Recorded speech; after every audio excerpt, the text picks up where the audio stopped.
नमस्कार, बुलेटिन में आप सभी का स्वागत है। मैं हूं प्रियंका चौधरी। पेश है अब तक के समाचार और अब तक की बड़ी खबर जो सीधे सांबा से निकल कर आ रही है उसे आपको रूबरू करवा दें। और विशेष तौर पर अगर बात कर रहे हैं, आतंकवादी गतिविधियां शांत होने का नाम जो है वो नहीं ले रही है और एक बार फिर से सांबा सेक्टर में एक ही महीने में दूसरी बार एंटी टैंक माइन जो है वो मिलने की बात जो है सामने निकल कर आई है। गलाड़ गांव में एक बार फिर से एंटी टैंक माइन मिलने से वहां पे चारों तरफ सनसनी भी फैल गई है।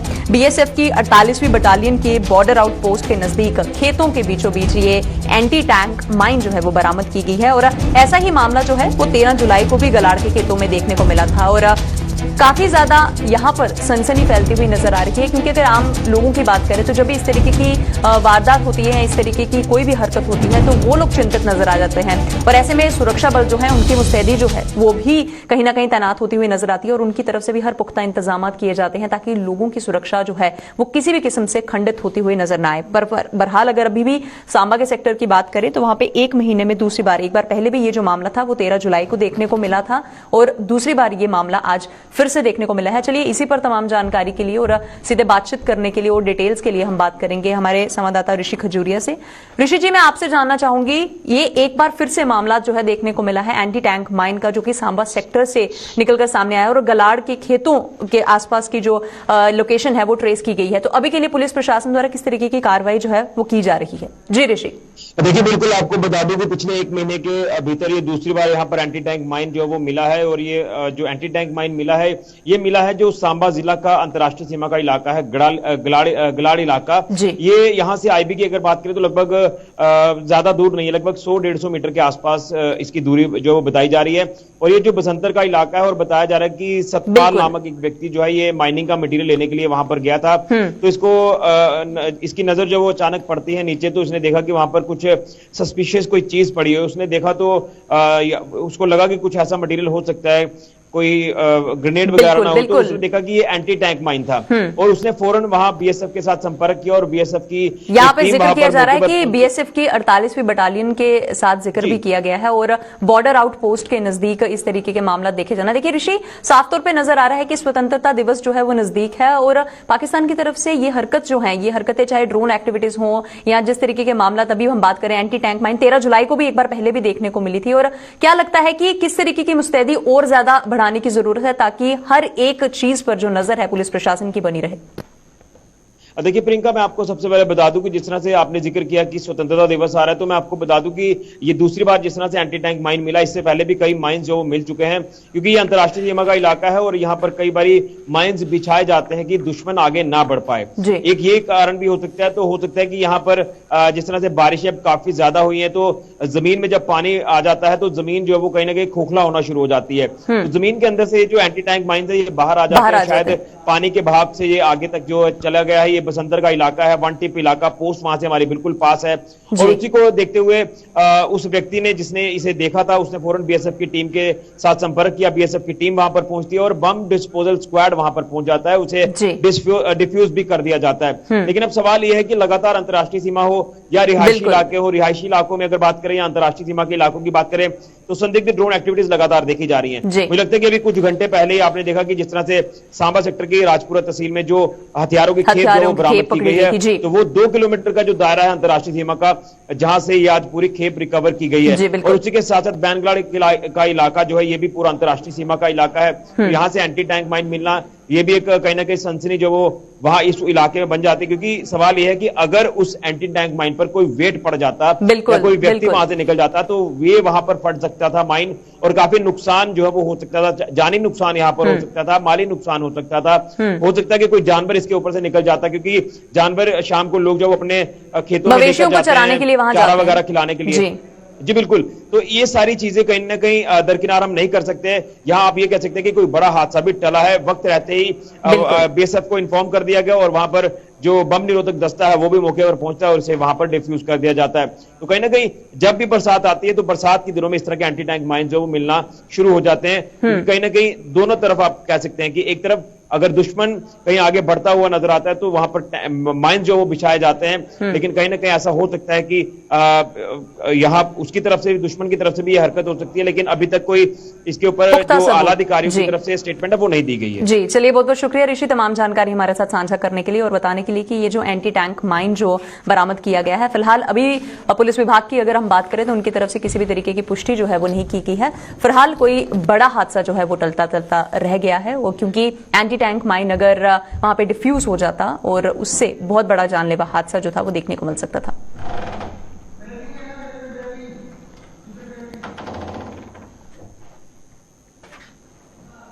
चलिए इसी के साथ थना मंडी से आपको रूबरू करवा दें, क्योंकि वहां से भी बड़ी खबर सामने निकल कर आ रही है। क्योंकि सर्च पैमाने पर अगर बात करें तो सर्च ऑपरेशन जो है बड़े हमले की साजिश जो है वो आए दिन देखने को मिल रही है। उसी को मद्देनजर रखते हुए सर्च ऑपरेशन जो है वो चलाए जा रहे हैं और ऐसे में ही थना मंडी के जंगलों में सुरक्षा बलों के द्वारा सर्च ऑपरेशन जो है फिलहाल अभी भी जारी है। जंगलों में अभी भी कुछ आतंकियों के छिपने की आशंका जो है वो बनी हुई है। कोई बड़ी आतंकवादी गतिविधि जो है वो पनपती हुई ना दिखाई दे, इसी को मद्देनजर रखते हुए हर तरीके के सर्च ऑपरेशन जो है वो चलाए जा रहे हैं। और आज सुबह भी अगर हम जिक्र करें तो सुरक्षा बलों की तरफ से आतंक पर एक बड़ा प्रहार किया गया था, जिसके मद्देनजर 2 आतंकियों का काम तमाम जो है वो किया गया है। जहां पर हम एक तरफ सुरक्षा बलों की काबिले तारीफ कर रहे हैं क्योंकि आतंकवादी गतिविधियों को शांत करवाने में उनकी तरफ से बहुत से ऐसे पहलू जो है सामने निकल कर आ रहे हैं, और दूसरी तरफ अगर सर्च ऑपरेशन की बात करें तो वो भी बड़े पैमाने पर चलाते हुए हर सुरक्षा बल जो है वो सामने देखने को मिल रहे हैं। और थना मंडी की अगर जंगलों की बात करें और आसपास के लोगों की अगर बात करें तो बहुत से लोग जो है अपने माल मवेशियों को लेकर भी इस तरफ का रुख करते हैं। और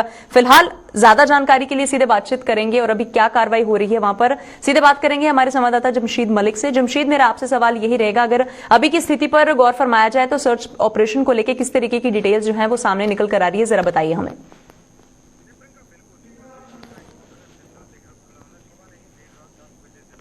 पूरे इलाके में कार्डन देखने को मिल रहा था। थाना मंडी बंगाई इलाके में जहां इस सुबह सर्च ऑपरेशन के दौरान फायरिंग का तबादला हुआ जिसमें 2 मिलिटेंटों को मार गिराया गया था। उसके बाद लगातार इस पूरे इलाके का सर्च ऑपरेशन चल रहा है और थोड़ी देर पहले वहां मेडिकल की टीम भी वहां भेजी गई और एम्बुलेंस भी अब भेजी गई है। मगर जिससे ये कह सकते हैं हम कि 2 ही मिलिटेंट थे, मगर ये भी कहना गलत नहीं होगा कि और भी हो सकते हैं। बिल्कुल सर्च ऑपरेशन चलाया जा रहा है क्योंकि थोड़ी देर पहले हमारी डीआईजी से भी बात हुई और एसएसपी से भी, जिनकी तरफ से ये बात कही गई। अभी ऑफिशियल बात इनकी तरफ से सामने कोई नहीं रखी गई, मगर फिर भी सर्च ऑपरेशन बड़े पैमाने पर इस इलाके में चलाया रहा है। हालांकि अगर सर्च ऑपरेशन की हम बात करें, पिछले कुछ दिनों से लगातार इस तरह की खबरें सामने आ रही है, संदिग्ध लोगों के देखे जाने की खबरें सामने आ रही थी। इसी को देखते हुए सेना और पुलिस की तरफ से लगातार सर्च ऑपरेशन भी चलाए जा रहे थे और इसी सर्च ऑपरेशन में आज सर्च ऑपरेशन इनकाउंटर में तब्दील हुआ जहां 2 मिलिटेंटों को मार गिराया गया। हालांकि किस तंजीम से इनका ताल्लुक है, कहां से ये लोग पहुंचे, यहाँ क्या क्या इनसे हथियार बरामद हुए, इससे अभी पुलिस की तरफ से कोई ऑफिशियल बयान जारी नहीं किया गया। क्योंकि पुलिस से हमें थोड़ी देर पहले बात हुई तो उनका यही कहना था कि अभी ये सर्च ऑपरेशन आगे भी चलाया जा रहा है क्योंकि और भी इनके साथी हो सकते थे जिनकी तलाश के लिए पूरा इलाका अभी भी सर्च ऑपरेशन में चलाया जा रहा है। मगर 2 मिलिटेंटों को मार गिराने के बाद उनसे हथियार भी काफी तादाद में। बिल्कुल जमशेद, आपने 2 आतंकियों का जिक्र किया है जिन्हें सुबह ही मार गिराया गया है और उनसे बहुत हथियारों की खेप जो है वो भी बरामद की गई है। क्या इस पर अभी तक कोई स्टेटमेंट जाहिर की गई है कि ये जो सर्च ऑपरेशन चलाया जा रहा है और कितने लंबे अरसे तक देखने को मिल सकता है अभी के लिए? थोड़ी देर पहले जितना मैं बता रहा हूँ कि डीआईजी से हमारी बात हुई है। डीआईजी से हमने यही बात पूछी थी कि क्या इनकाउंटर को आप क्लियर कर ले। हम ये कह सकते हैं कि इनकाउंटर खत्म हो गया, तो उनकी तरफ से ये कहा गया कि जरूर 2 मिलिटेंटों को मार गिराया गया, मगर ये नहीं कह सकते कि इनकाउंटर ये कंप्लीट हो चुका है क्योंकि उनकी तरफ से ये कहा गया था कि देखे जाने जो हमारे पास इतला थी उसमें ये लोगों की तादाद हो सकता 3 से 4 भी हो सकती थी। क्योंकि सुबह जिस तरह फायरिंग का सिलसिला शुरू हुआ स्टार्टिंग में ही 2 मिलिटेंटों को मार गिराया गया था। उसके बाद ये सर्च ऑपरेशन चलाया जा रहा है जिससे लोगों की तरफ से ये बातें सामने आ रही थी कि पिछले कुछ दिनों से लगातार इन लोगों के देखे जाने की खबरें सामने आ रही थी और जिस तरह घुसपैठ की कोशिशों की खबरें सामने आई थी, इसका मतलब यह है कि घुसपैठ इन इलाकों से हुई है। मगर जिस तरह घुसपैठ की बात सामने इनके आई उसके पीछे इनके जहां से ये लोग चले वहां से इनका पीछा किया, लगातार पीछा किया जा रहा है। थाना मंडी के बंगाई इलाके में इनको ट्रेस कर लिया गया, मगर पुलिस की तरफ से अभी तक ऑफिशियल बयान इस पे कोई सामने नहीं रखा गया। क्यों मैं जिस तरह बता रहा हूँ डीआईजी से भी बात हुई और एसएसपी से भी बात हुई, उनकी तरफ से ये कहा गया था कि इस पर पूरी डिटेल में बात की जाएगी, मगर पूरी तफसील इनकी तरफ से अभी सामने नहीं रखी गई है कि कितने लोगों का ग्रुप था। क्योंकि सुबह जब ये इनकाउंटर स्टार्ट हुआ उस वक्त ये कहा जा रहा था 3 से 4 मिलिटेंटों का ये ग्रुप है जिसको ट्रेस किया गया, मगर उसके बाद 2 मिलिटेंटों को बिल्कुल जमशेद आगे भी कार्रवाई चल रही है कि कितने लोग इनके साथ और थे, क्योंकि ये इस इलाके की अगर हम बात करें तो एक पहाड़ी इलाका है। बिल्कुल पहाड़ी होने के साथ यहाँ बहुत ज्यादा आबादी के साथ साथ घना छोटे से इलाके में घना जंगल भी है जहाँ ये इनकाउंटर हुआ है। और इस घने जंगल के साथ आगे बहुत ज्यादा आबादी है। उस पूरे इलाके को अभी भी कानून के अंडर में रखा गया और तलाशी मुहिम अभी भी इस पूरे इलाके में चल रही है। और जिस तरह पुलिस की तरफ से कहा गया कि आज देर शाम को भी मुश्किल है और कल तक ही पूरा बयान पुलिस की तरफ से सामने आएगा कि कितने लोग थे, कितने मिलिटेंट थे। ये जो ग्रुप था अगर 2 थे तो कल पुलिस की तरफ से पूरी तरह क्लियर कर दिया जाएगा। आज पुलिस की तरफ से इस पर कोई स्टेटमेंट अब तक सामने नहीं आई है। जी प्रिया जी, चलिए बहुत बहुत शुक्रिया जमशेद तमाम जानकारी हमारे साथ साझा करने के लिए। तो ये थे हमारे साथ हमारे संवाददाता जमशेद मलिक, जिन्होंने बताया कि थाना मंडी में ये जो सर्च ऑपरेशन चलाया जा रहा है अभी के लिए इस पे कोई ऑफिशियल स्टेटमेंट नहीं आई है, लेकिन हाँ इसका शुरुआत जो थी इसकी शुरुआत सुबह से की गई थी, जिसमें पुलिसकर्मियों को सफलता भी हासिल हुई है। 2 आतंकवादियों का उन्होंने काम तमाम भी किया है और अभी के लिए जो सर्च ऑपरेशन है बड़े पैमाने पर चलाया जा रहा है।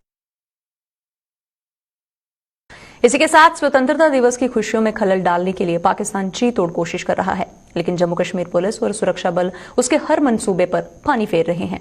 सांबा में जहां आज आईबी के नजदीक हथियार जो हैं वो बरामद किए गए, वहीं जिला पुंछ में भी एलओसी के नजदीक कुछ सामान बरामद किया गया, जिसे पुलिस ने जब्त कर लिया है। ये मामला मेंढर तहसील के सीमावर्ती बलनोई इलाके का है, जहां पर एसओजी ने एक सूचना के आधार पर सर्च ऑपरेशन चलाया और वहां एक शिप फार्म में 2 वायरलेस सेट, बैटरियां और कुछ टॉर्च भी बरामद किए। ये सामान जब्त कर लिया गया और इस इलाके में कई हथियार छिपाए जाने की आशंका के चलते वहां पर सर्च ऑपरेशन भी शुरू कर दिया गया।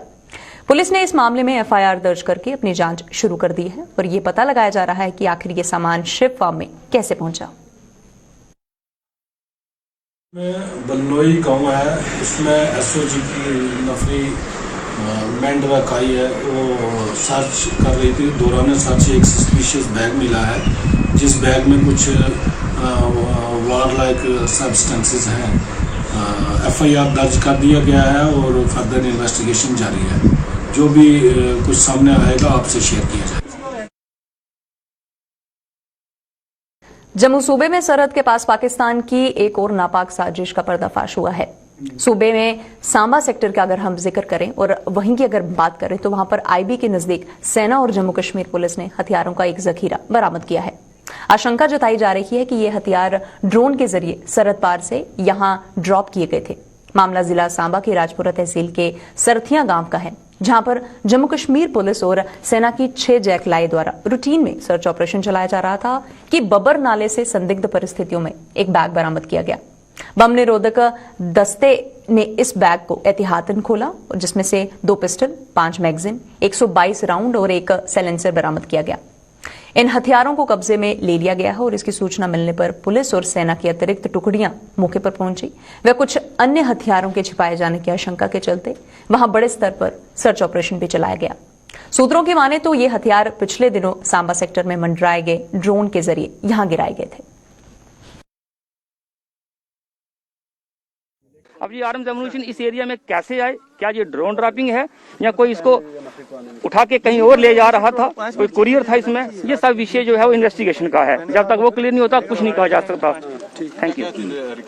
2 ग्रेनेड हुए हैं, इसमें 5 मैगजीन हुई हैं और कुछ एम्यूनिशन हुआ है। साथ हम इसको डायरेक्टली एसोसिएट नहीं कर सकते जब तक हमें एविडेंस वगैरह ना मिले। बहुत सेंसिटिव इलाका है, जहाँ पे पहले भी इंसिडेंट्स हुए हैं, उन सबको मद्देनजर रखते हुए और इंडिपेंडेंस डे की सेलिब्रेशन नजदीक आ रही है, इस हिसाब से भी पूरे एरिया को जो है वो हम सर्च पे रखा हुआ है। और वहीं जापान में 14 दिन पहले लापता हुए आरसपुरा के टिंडे कला के एक युवक का अभी तक कोई अता पता नहीं चल पाया है। दीपक कुमार नाम का ये युवक रोजगार कमाने के लिए 2 साल पहले जापान गया था और 14 दिन पहले अपने दोस्तों के साथ वहां समुद्र में नहाते हुए लापता हो गया था। दीपक कुमार के पिता देसराज व अन्य परिजनों ने आज पूर्व मंत्री व भाजपा के प्रदेश उपाध्यक्ष श्यामलाल चौधरी से मुलाकात करके उनसे मदद की गुहार लगाई है। उन्होंने पूर्व मंत्री से इस मामले को विदेश मंत्रालय के समक्ष उठाने की गुहार भी लगाई है, ताकि उन्हें जापान से कोई खुशखबरी मिल सके।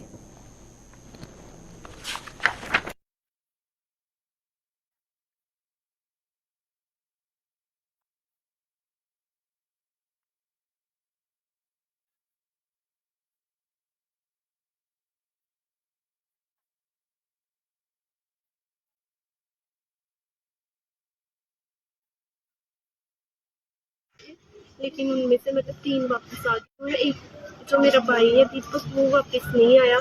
वो कुछ कहते हैं हमें क्लियर कुछ नहीं पता कि हुआ क्या, बस इतना पता 2 मिनट में वो गायब हो गया। अब हम यही चाहते हैं गवर्नमेंट से कि हमें मतलब पूरा क्लियर करके दें कि एक्चुअल में फैक्ट क्या है, बात क्या है, जो अभी तक किसी को भी समझ नहीं आ रही। क्योंकि अगर कोई ऐसी वैसी बात हो तो वो डायरेक्टली बोल सकते हैं कि ऐसे हुआ है, या फिर हमने देखा है कि वो पानी में गया है या ऐसे। वो कहते हैं हमने वहाँ पे देखा, 2 मिनट बाद देखा वो वहाँ पे नहीं है, जबकि कह रहे हैं हमारे पीछे भी इतने सारे लोग नहा रहे हैं, साइड पे भी हम लोग सेंटर पे हैं, तो ऐसे कैसे हो सकता है कि वो वहाँ से इतनी जल्दी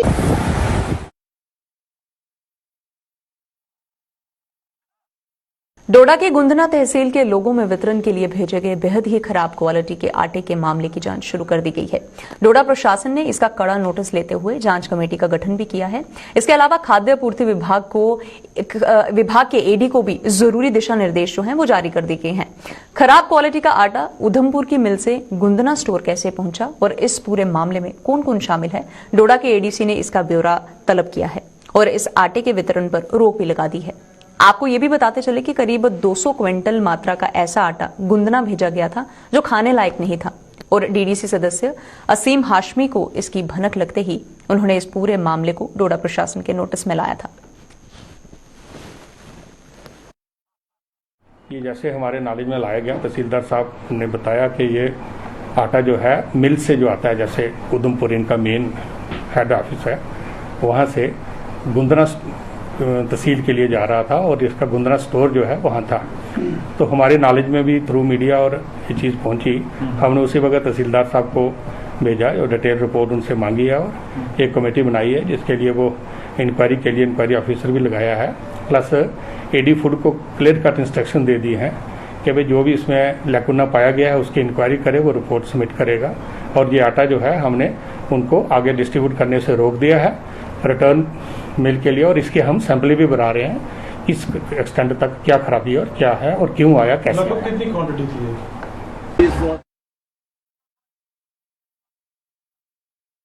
बांडीपुरा में आज सड़क पर दौड़ रही एक एम्बुलेंस देखते ही देखते आग के शोलों में तब्दील हो गई। हालांकि गनीमत ये रही कि इस हादसे में किसी भी किस्म का कोई जानी नुकसान नहीं हुआ। दरअसल ये एम्बुलेंस एक मरीज को लेकर बांडीपुरा से श्रीनगर की ओर जा रही थी कि बांडीपुरा के ही नजदीक चोरथेंग इलाके में आजस मोड़ पर इंजन के गर्म होने पर इसने आग पकड़ ली। आनन फानन में एम्बुलेंस के चालक ने सूझबूझ का परिचय देते हुए खुद की और मरीज की जान बचा ली और इससे एक बड़ा हादसा टल गया। इसकी सूचना मिलते ही फायर ब्रिगेड की गाड़ी और पुलिस मौके पर पहुंची और इस आग पर काबू पा लिया गया, लेकिन तब तक एम्बुलेंस जलकर राख हो चुकी थी। वहीं मरीज को भी एक दूसरी एम्बुलेंस में श्रीनगर रवाना किया गया।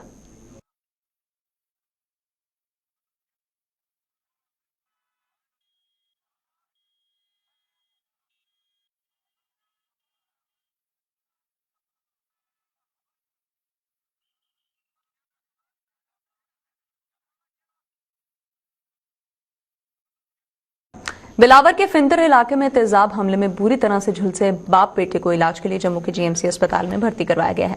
दरअसल 2 अगस्त को एक घरेलू विवाद में इन दोनों पर इन्हीं के करीबी रिश्तेदार ने तेजाब फेंक दिया था और इन दोनों को बिलावर अस्पताल में भर्ती करवाया गया था।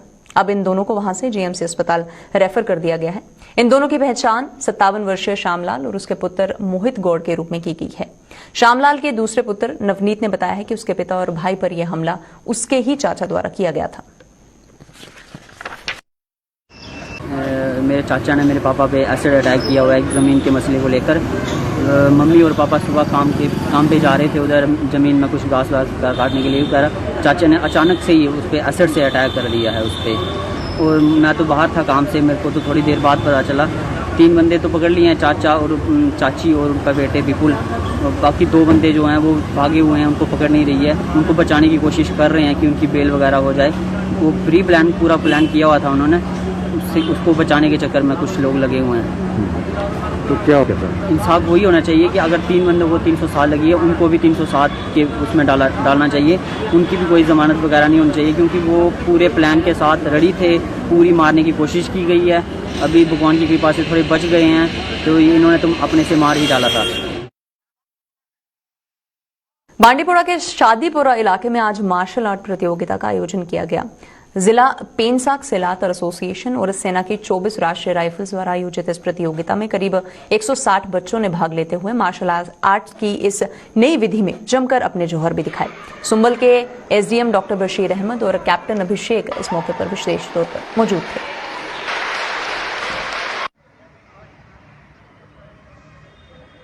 एसोसिएशन की तरफ से डिस्ट्रिक्ट पंचक साथ चैंपियनशिप की गई है। ये हर साल होती है, बांडीपुरा डिस्ट्रिक्ट में भी, हर डिस्ट्रिक्ट में होती है। आज हमने शादीपुरा इंडोर स्टेडियम में की, क्योंकि यहाँ पर जो ये शादीपुरा एक फार फ्लंग एरिया है, यहाँ के बच्चों को ज्यादातर इन गेम्स के बारे में पता नहीं है, इसीलिए हमने आज ये शादीपुरा इंडोर स्टेडियम में की। और बच्चों को भी जो धूप थी इंडोर स्टेडियम में, थोड़ा धूप कम है और इनको यहाँ पर बहुत मजा आया खेलने को, इसलिए हमने ये चैंपियनशिप यहाँ पर किया। और ये एक SRO गेम है, इसमें जॉब लग सकती है।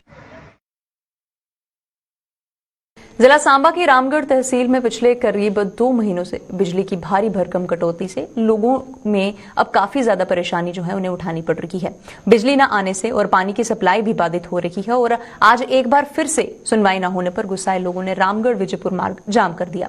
इस दौरान वहां पर घंटों यातायात ठप रहा, जिसके बाद संबंधित अधिकारियों ने उन्हें 2 दिन में राहत पहुंचाने का आश्वासन देकर उन्हें शांत किया है।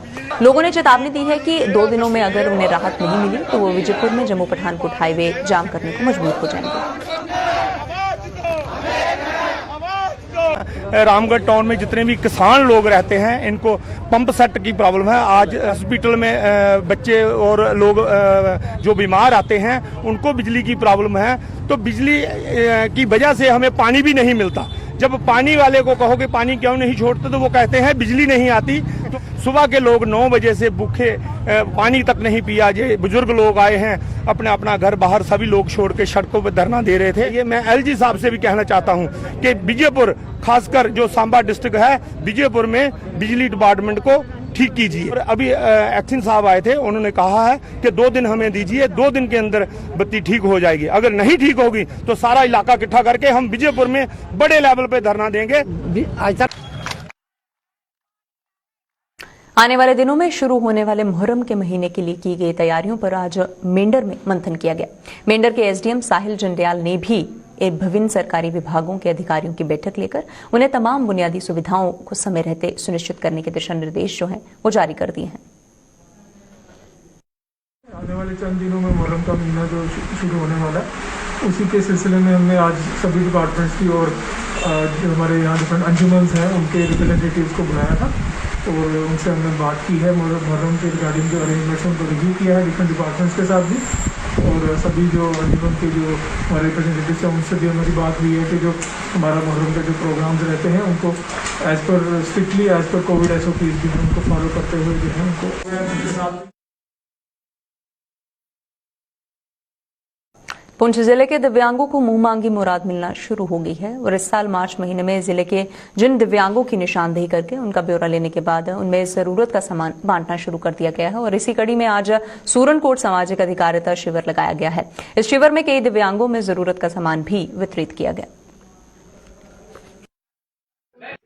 जितने भी हमारे स्पेशली एबल्ड पर्सन हैं, माजूर अफराद हैं, उनमें ये तकसीम किया जा रहा है। इससे पहले इन्होंने 2 मिनट पहले एक असेसमेंट कैंप किया था। असेसमेंट में इन्होंने देखा था अगर किसी को टांग की ज़रूरत है तो इन्होंने मेजरमेंट किया था। तो उसके अलावा व्हील चेयर की ज़रूरत है या ट्राईसाइकिल की ज़रूरत है, हियरिंग एड की ज़रूरत है। इसी तरह ये जो है ये आर्टिफिशियल लिम्ब, व्हील चेयर वगैरह जो भी सामान इनको ज़रूरत थी वही बेनिफिशरी भी बुलाए हुए हैं आज, उनमें ये जो है उनको ये प्रोवाइड कर रहे हैं। कठुआ का शहीदी चौक आज पाकिस्तान मुर्दाबाद के नारों से गूंज उठा। पाकिस्तान में हिंदुओं के मंदिर में हाल ही में की गई तोड़फोड़ के विरोध में आज स्थानीय लोग सड़कों पर उतर आए और उन्होंने इस आतंकी मुल्क और इसके प्रधानमंत्री इमरान खान की जमकर फजीहत की है। इन लोगों ने भारत सरकार से अपील की है कि पाकिस्तान पर ऐसा दबाव बनाया जाए कि जिन लोगों ने ये हिमाकत की है उन्हें फांसी पर लटका दिया जाए। उन्होंने संयुक्त राष्ट्र से भी इस मामले का कड़ा नोटिस लेते हुए पाकिस्तान को फटकार लगाने की मांग की है।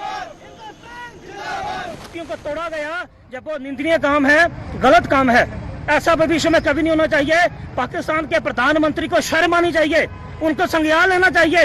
वो भारत सरकार से, हमारे माननीय प्रधानमंत्री मोदी जी से अपील करते हैं कि वो पाकिस्तान पे ऐसा दबाव बनाए कि पाकिस्तान को मजबूर कर दे कि जिन लोगों ने ये गलत काम किया है उनको फांसी दी जाए, उनको जेल के पीछे डाला जाए, कि भविष्य में ऐसी कोई घटना ना हो सके। सुचेतगढ़ के सीमावर्ती गांव रंगपुर मुलाना शिव मंदिर में माघ माह के उपलक्ष्य पर हर वर्ष की तरह इस वर्ष भी विशाल भंडारे का आयोजन किया गया है। इस अवसर पर पूर्व मंत्री व भाजपा के प्रदेश उपाध्यक्ष श्यामलाल चौधरी मुख्य तौर पर मौजूद थे, जिन्होंने मंदिर में विश्व कल्याण की कामना भी की है।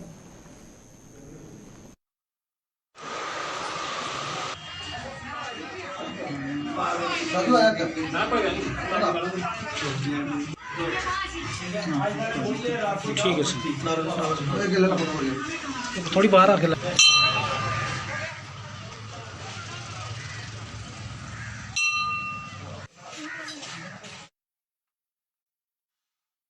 बुलेटिन में फिलहाल इतना ही। आप बने रहिए हमारे साथ। नमस्कार।